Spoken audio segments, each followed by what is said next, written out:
अस्सलाम वालेकुम दोस्तों, मैं लियाकत अली और आप देख रहे हैं हमारा यूट्यूब चैनल लियाकत अली गार्डन। आप आज बहुत ही प्यारा सा लॉन लेकर आए आपके लिए।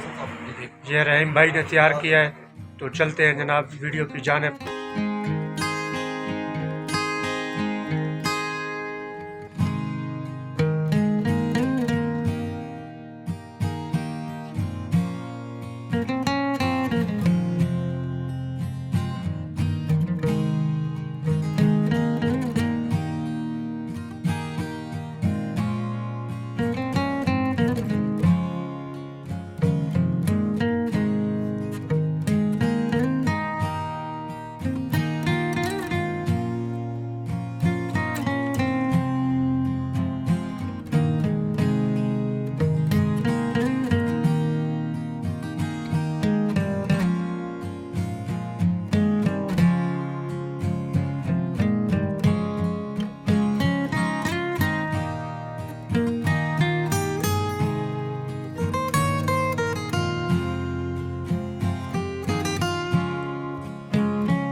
अगर आपको हमारी वीडियो पसंद आई है तो हमारे यूट्यूब चैनल को सब्सक्राइब करें, वीडियो को लाइक करें, शेयर करें और कमेंट्स करें। साथ ही बेल आइकन ज़रूर प्रेस करें ताकि हमारी हर आने वाली वीडियो टाइम पर आप तक पहुंचती रहे।